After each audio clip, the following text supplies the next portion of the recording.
Last week, the city of Vancouver celebrated its 125th anniversary, and before the birthday party started, I got a taste of the festivities to come. Students in the Vancouver Community College Baking and Pastry Arts program have been hard at work perfecting their buttercream icing and handcrafting decorations. But this is not for just their average culinary concoction. Right now we're just finishing up a few small details on the 125th anniversary cake for Vancouver. We have our whole class working on it with a few inserts from other classes, and we've spent about 3 weeks, maybe a bit more, working on and off on the cakes. And it's not just one cake, it's 3 massive slabs of sugary goodness. Well, there are 3 cakes. 2 of them have logos that the Vancouver board wanted to put on them, and the third one is like a map of Vancouver with major buildings and some historical buildings, all that kind of stuff. And obviously, it takes a lot of ingredients to make cakes this size. We've made probably 72 slabs of jelly roll to begin with. We made probably 7 or 8 times the recipe of Italian buttercream, as well as making fresh lemon curd to go in as one of the layers. Students have also prepared lots of fondant, a rolled icing that will act as a barrier between the buttercream and the miniature sculptures. Because the cake is made out of buttercream, we really don't want to put any of the pieces that we have made directly on there, because the buttercream will sweat and will cause the colors maybe to run a little bit. So this is why we don't have any of the decorations on as yet. A lot of it will be done at the last minute, just to save and preserve them as much as possible. With the final touches on decorations, the city of Vancouver will have its cake and eat it too. Keenan Kipp in Vancouver for BCIT Magazine. The cake was served on Wednesday outside the new Vancouver Convention Centre at the Jack Pole Plaza. In the shadow of the Olympic cauldron, people gathered Wednesday to enjoy some local music.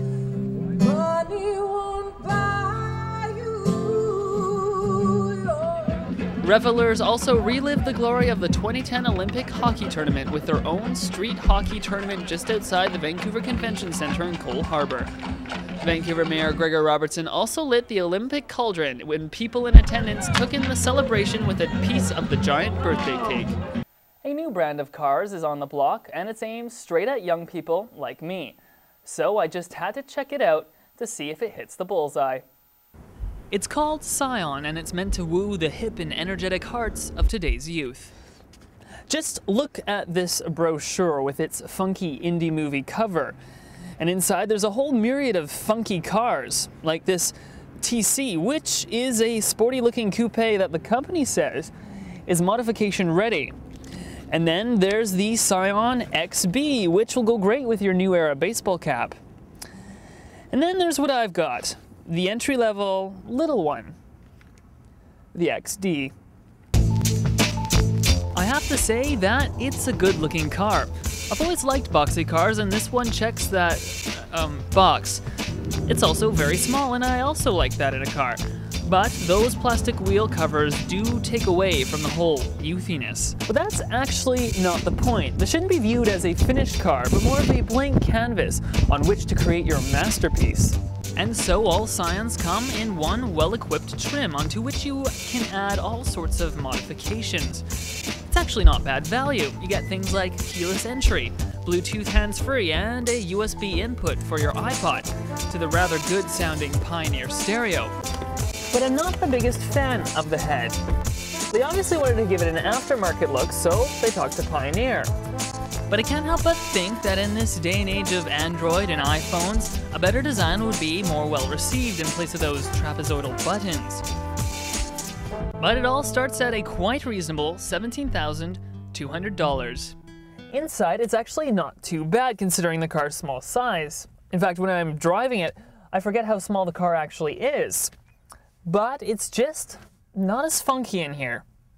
So obviously they got the styling right, if you pay $1,200 for the alloy wheels. And young people will like that customizing aspect too.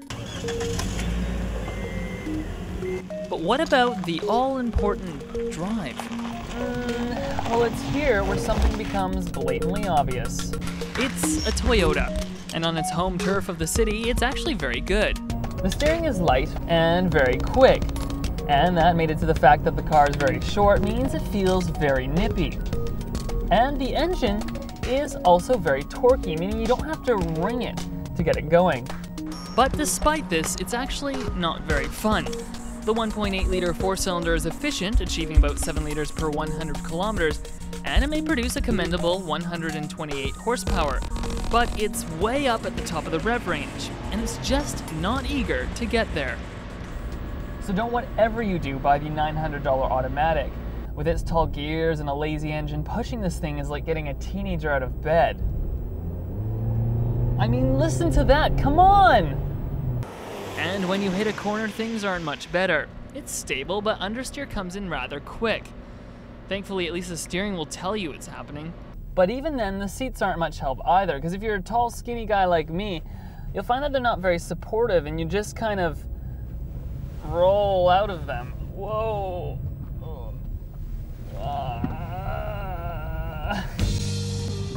So it appeals to young people in that it's customizable, and it's pretty good looking too. But young people want something that'll excite the senses, and the XD just doesn't do that. Sure, as a subcompact it works, but it's style without the substance.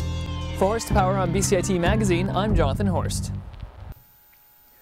Toyota and Microsoft are coming together to bring web services to new Toyota vehicles. The companies are investing $12 million in the Toyota Media Service.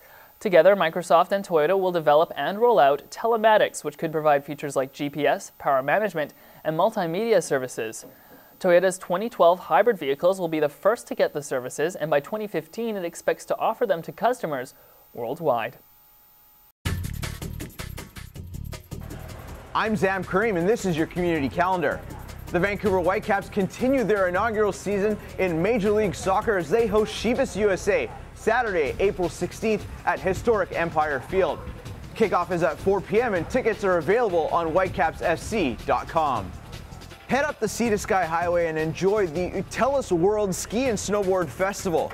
This annual event includes the largest free concert in North America. Festivities kick off April 15th at the Whistler Village. Love to laugh? Then go see local stand-up comedian Brent Butt as he brings his show to Vancouver for 4 straight days at the Comedy Mix in downtown Vancouver, April 13th to 16th.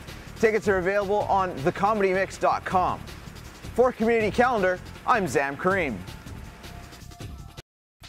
Coming up on BCIT Magazine, an electric eel will attempt to power an iPod.